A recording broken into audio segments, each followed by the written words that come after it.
Pour celui qui va intervenir maintenant, c'est Jonathan Nguyen qui va oser la poésie. Et là, évidemment, comme d'emblée, vous êtes en train de vous dire « Oh, la poésie, vous êtes sûr ?» Ce serait bien d'utiliser l'énergie que vous n'avez pas utilisée dans les applaudissements de Bruno Smadja pour accueillir Jonathan Nguyen. Vous voyez qu'il y a une forme de... Voilà. Il avance, voici Jonathan Nguyen.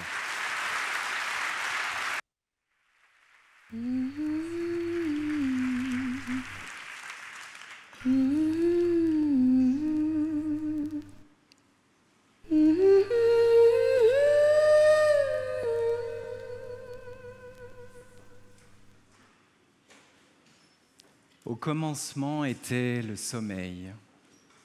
Je dormais profondément dans une profonde léthargie. Comme les enchantements de tous ces dessins animés qui m'ont longtemps bercé. Je ne ressemblais jamais à leurs héros, mais je voulais être comme eux. Moi et mes yeux en amande, moi et mes cheveux raides et soyeux. C'est à l'école que j'ai pris une couleur. Dans un éclair fulgurant, on m'a dessiné avec un crayon de couleur. Dans un éclair fulgurant, on m'a décrété « Je suis devenu jaune ». Jaune, cela se peut-il vraiment? Moi, je me voyais presque noir en rentrant des vacances d'été. Je me délectais de ce teint hâlé, de cette peau mate qui disait l'ailleurs, mon ailleurs inconnu, où le soleil incandescent émeut la peau de sa moite chaleur. Jaune, j'ai longtemps ri. Acides étaient les paroles et les moqueries au vitriol, quand la pensée d'un autre temps raillait mon absence de pilosité, meurtrissait ma masculinité, caressait mon exotisme sexualisé. On disait que c'était pour rigoler. On dit même aujourd'hui qu'on ne peut plus rire de rien, comprenez par là des minorités. Ceux qui ne rient pas se taisent, tels de silencieux complices, car qui ne dit mot consent? Dans un rôle ou dans l'autre, l'humanité se perce les flancs. Peut-il y avoir de l'humour sans renvoyer à la différence? Peut-il y avoir de l'humour prononcé avec amour? En silence, j'attendais que l'onde de choc me traverse, ce trauma qui sidère l'âme et ne laisse jamais indemne. J'ai baissé la tête, j'ai fait le dos rond, comme tant d'autres avant moi, une stratégie maintes fois éprouvée, pour ne pas faire de vagues, pour passer entre les gouttes, pour renvoyer l'image de l'asiatique, docile et travailleur, qui me collait à la peau comme un déguisement dont on m'avait affublé. Je ne voulais pas créer de malaise avec ma trop grande complexité, avec mon drôle de métissage. C'était ça, la République universaliste. En vérité, je vous le révèle, j'étais heureux quand on me disait que je n'avais pas l'air asiatique.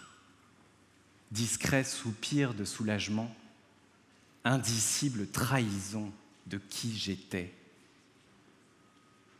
Oui, je voulais être comme eux, je voulais être vraiment français. Même quand je leur répondais « blanc-bec », une injure qui sonnait creux pour ceux qui ont érigé le blanc comme la couleur d'une race supérieure, des grands explorateurs, des civilisateurs, des scientifiques et historiens. On utilise encore en Asie des crèmes pour blanchir la peau. C'est dire l'empreinte laissée par le fantasme européen. Ne vous méprenez pas, la colère grondait déjà en moi. Peu à peu, je m'enfonçais au cœur des ténèbres. Je mesurais l'étendue de l'injustice par ce mythe mensonger de l'égalité, par cette histoire unique prêchée dans l'enseignement et l'espace public. On louait Victor Hugo pour les lettres et pour son rôle dans l'abolition de l'esclavage. mais on omettait son rôle et son appel au pillage de l'Afrique. « Allez, peuple, emparez-vous de cette terre, prenez-la !» À qui ? À personne, lança-t-il sous un tonnerre d'applaudissements. On louait Jules Ferry pour ses bienfaits sur l'éducation, mais on taisait son rôle dans les colonies. Au nom d'une république universelle, c'était un droit, car un devoir, de civiliser les races inférieures.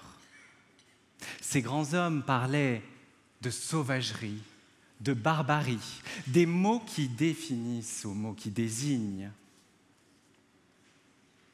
Mais les vrais barbares, qui ont-ils été ? Mes héros, ma République écornée. Oui, le tourbillon de la révolte grondait. Tout mon être s'indignait. Je pensais aux descendants de barbares, à ces enfants de la République qui, sur les bancs poussiéreux de l'école, ont appris l'ignorance de leur propre histoire. Mais ma voix était empêchée. J'étais muet comme une tombe, face à la peur de tout bousculer. Tout ça, c'est loin.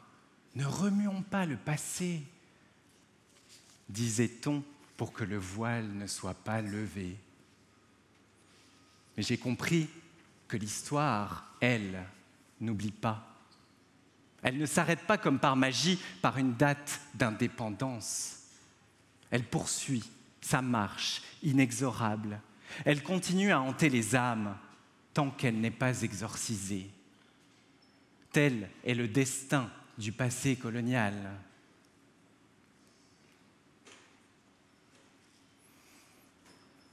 L'heure est maintenant à l'éveil. Appel d'air et élan de liberté du papillon qui enfin s'extrait de sa chrysalide fissurée.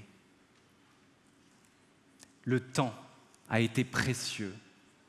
Chaque seconde égrenée portait en elle un sens caché. Il m'a fallu du temps pour apprendre à me tenir debout et à nommer ces vérités interdites de toute la puissance de mon timbre. Il m'a fallu du temps pour accéder à ma propre parole et me libérer de ces pressants échos qui ne m'appartiennent pas. Il m'a fallu du temps pour prêter l'oreille à d'autres voix qui disent l'histoire différemment. Il m'a fallu du temps pour oser vibrer, pour oser respirer avec amour et témérité. Aujourd'hui, je marche dans le sillage de celles et ceux que les archives ont oubliés, ces grands explorateurs de la liberté qui se sont battus dans la poussière et les larmes, là où l'humanité s'était retirée. Je marche, nous marchons, pour retrouver leurs empreintes dans les sables mouvants de l'histoire, pour leur insuffler une nouvelle vie et raviver leur flamboyant feu sacré, tel de nouveaux Prométhée. Il y en a tant qu'il faudrait nommer, une constellation d'illustres inconnus qui ont pourtant façonné le monde, loin de l'image de victimes ou de barbares que l'Occident leur a prêtée. Aujourd'hui, j'ai l'audace de réveiller les morts pour les rappeler à notre mémoire. Je nomme Mary Nyanjiru, fille du peuple Kikuyu, qui s'est élevée contre le joug britannique au Kenya, contre la ségrégation des Noirs, contre le travail forcé des femmes dans les plantations de café. Celle qui, entre chants, prières et danses, conduit les siens à la rébellion prophétique de la lutte des Mao Mao. Celle qui fut plus homme que les hommes en osant révéler sa nudité. Celle qui, suite à une balle perdue, resta célébrée chaque soir à la veillée. Je nomme Abdelkrim el-Khattabi, fils des peuples berbères, unificateur de la résistance des tribus aux invasions espagnoles et françaises, celui qui proclame la République du Rif sur ces collines aux éclats verdoyants, de sapins de pin noir et de cèdre de l'Atlas, où souffle le vent du divin. Celui qui, après 5 ans de liberté, se rend pour sauver les siens du déluge de feu qui s'abat. Celui dont l'épopée fascinera bien d'autres insurgés, de Ho Chi Minh à Che Guevara. Je nomme enfin Sarojini Naidu, fille de l'Inde aux multiples visages, prophétesse et poétesse charismatique, celle qui lutte avec Gandhi pour l'indépendance, dans l'amour et la non-violence, celle grâce à qui les femmes trouvent leur voie pour s'élever contre le prix du sel qui ôte aux pauvres jusqu'au goût de la vie. Tout au long de leur marche, les prières résonnent. On entend « Shanti, Shanti, Shanti ». Par ces mots, je rends grâce à leur courage illuminé, à leur résistance méconnue, au souffle ardent qu'ils ont répandu lorsque la dignité était piétinée. Par ces mots, je rends grâce à leur lutte qui vibre d'une humanité qui n'est qu'une. Je marche, nous marchons jusqu'aux confins du monde, Afrique, Asie, Amérique, Océanie. Notre voyage n'a peut-être pas de fin. Trouvons enfin nos libertés, autorisons les mémoires interdites, réveillons les imaginaires endormis, épousons ce souffle salvateur de l'histoire remise à l'endroit, de l'histoire brossée à rebrousse-poil pour mieux éveiller les consciences. Il ne s'agit ni de revanche, ni de colère, mais de mettre au jour d'autres vérités. C'est un voyage collectif, sans oppressé ni oppresseur. C'est un voyage de guérison pour notre humanité meurtrie. Moi, Jonathan Wang Nguyen, poète métis de France et du Vietnam, qui a fait de la Belgique sa terre d'accueil. Je célèbre aujourd'hui ma parole souveraine en tout instant. Par mon chemin de vie, j'ai appris à vibrer du jaune, la couleur primaire et fondamentale, dont découlent tant d'autres nuances. La couleur de la créativité, mais aussi celle du moelleux de la mangue, qui nous adoucit par sa saveur sucrée. Celle des citrons acidulés de Menton, que l'on sirote dans la fièvre de l'été. Celle des fleurs de luzerne arborescentes qui se détachent sur une mer déchaînée. Je suis, nous sommes, toutes les couleurs, jaillissant comme des sources sur une toile qui s'anime soudain de reflets phosphorescents. J'appelle toutes ces autres couleurs à résonner comme ma voix dans le monde entier. De ma bouche, je fais ondoyer les cœurs. De mon souffle, je redonne vie aux invisibles. De mes mots, j'illumine de nouveaux horizons.